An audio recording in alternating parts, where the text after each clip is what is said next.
मागील वर्षी झालेल्या आर्थिक नुकसानीसाठी कापूस आणि सोयाबीन उत्पादक शेतकऱ्यांना हेक्टरी 5,000 रुपये मदत देण्याची कार्यपद्धती 19 सप्टेंबर 2024 रोजी कृषी मंत्री यांच्या अध्यक्षतेखाली झालेल्या बैठकीत निश्चित करण्यात आली।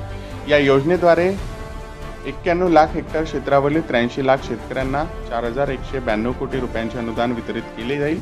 तसेच काटोलमध्ये नवीन उद्यान विद्या महाविद्यालय सुरू करण्याबाबत चर्चा करण्यात आली। संत्रा आणि मोसंबी उत्पादकांच्या समस्या देखील चर्चेत आल्या, ज्यात मोसंबीवरील 100 किलो काट पद्धती कळमना बाजार बंद करण्याचा निर्णय झाला आहे। विदर्भातील संत्रा बागांमध्ये झालेल्या मुसळधार पावसामुळे 60% फळांची शेतकऱ्यांचे मोठे नुकसान झाले आहे। त्यामुळे शेतकऱ्यांना हेक्टरी 50,000 रुपये मदत देण्याची मागणी करण्यात आली। तसेच बांगलादेशाने संत्रा आयात शुल्क वाढवल्यामुळे शेतकऱ्यांना आधीच फटका बसला असून याआधी मंजूर केलेले 171 कोटी रुपयांचे अनुदान व्यापाऱ्यांना मिळाल्याने निदर्शनास आले आहे।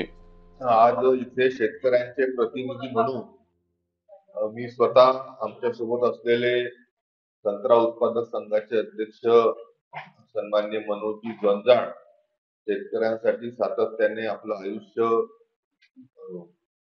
वेचणारे सन्माननीय नहाते साहेब आनंदरावजी अंगदजी बैसवार उपस्थित असलेले डफरेजी,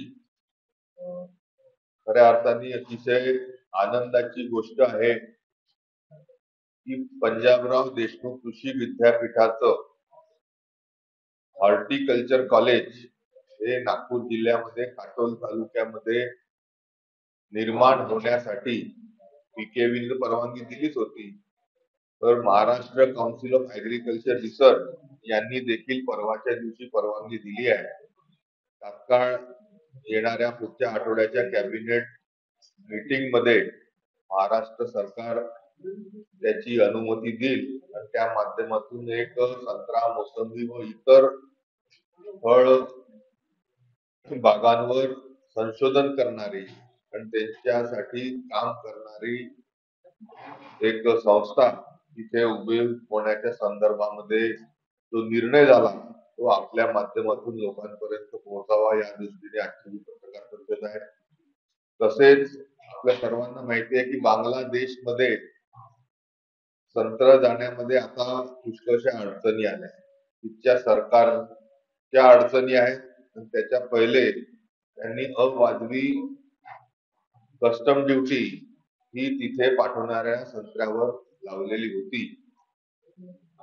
त्यासाठी संत्रा आपल्या भागातला विदर्भातला हा चायनाला जावा यासाठी देखील सकारात्मक प्रस्ताव कृषी विभागाने महाराष्ट्र सरकारच्या केंद्र सरकारला पाठवलेला आहे। पियुष गोयल जे वाणिज्य मंत्री आहेत त्यांच्यासोबत देखील आमचं त्याच्या निमित्ताने पाठपुरावा चालू आहे आणि म्हणून विदर्भातील संत्रा चायनाला जाण्याच्या दृष्टीने देशाच्या प्रोटोकॉल मध्ये चायनाचा सहभाग व्हावा या दृष्टीचं देखील सकारात्मक पाऊल राज्य सरकारने नक्कीच दिलेला आहे। या सर्व संदर्भामध्ये वीज बिल माफीचा जो मोठा प्रश्न सरकारने निकाली काढला होता तो या महिन्यापासून 0 बिल हे शेतकऱ्यांना आले असल्यामुळे राज्याचे उपमुख्यमंत्री तथा ऊर्जा मंत्री देवेंद्रजी फडणवीस साहेबांचं मनपूर्वक आम्ही सर्व शेतकरी मिळून अभिनंदन करतोय। त्याचसोबत मागच्या वर्षी पडलेल्या भावामुळे शेतकरी अडचणीत आला, विशेष करून सोयाबीनचं आणि कापसाच्या पिकासंदर्भात त्याला देखील हेक्टरी 5,000 रुपयाप्रमाणे 10,000 रुपयापर्यंतची मदत ही देखील शेतकऱ्यांच्या खात्यामध्ये जमा झालेली आहे।